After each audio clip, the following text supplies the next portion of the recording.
Questions for reflection.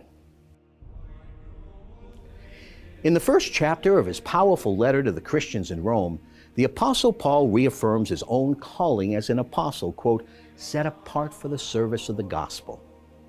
The word gospel means good news.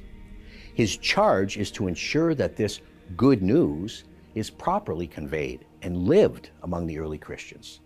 The reason? So that the whole world can encounter the risen Jesus Christ in their words, in their way of life. He reminds the early Christians that they are called to be saints. The word means set apart for God, to be holy. These words apply to you and I today.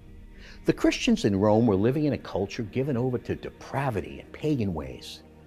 Their call was to proclaim the gospel in order to free their neighbors from the chains of sin and lead them to true liberation through the saving life, death, and resurrection of Jesus Christ.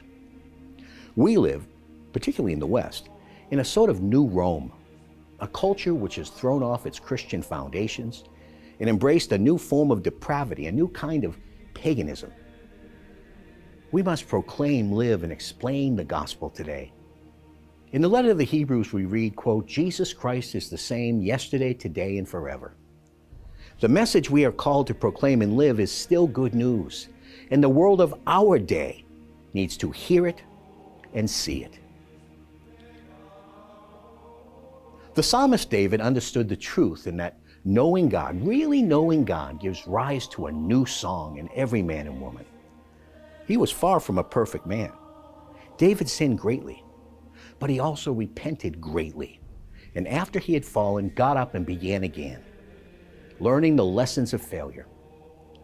What was the key to his resiliency?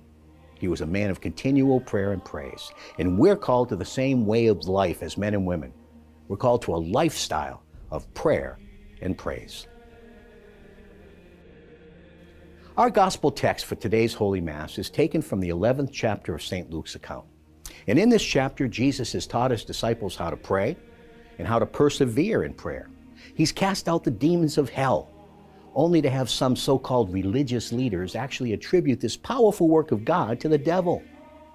And right before this passage, he's told those listening to his teaching that anyone who hears the word of God and keeps it are members of his new family. But some listening heard none of it. It was to them that he addressed the sobering words in today's gospel passage. No sign will be given to them except the sign of Jonah. They were all familiar with the story of Jonah spending 3 days in the belly of the whale because of his disobedience to the call of the Lord. He's warning them that their own actions are incurring the very wrath of God. And he's pointing to another 3-day event when he, after voluntarily offering himself on the cross, would be placed in the belly of the earth until his resurrection. Now, who are we in this chapter? These words of Jesus are eternally relevant. Are we living lives of prayer, fidelity, and discipleship? Are we following him as he continues his redemptive mission? Are we obeying his word and living as members of his family, the church? Or are we questioning whether he's really moving among us? The choice is ours.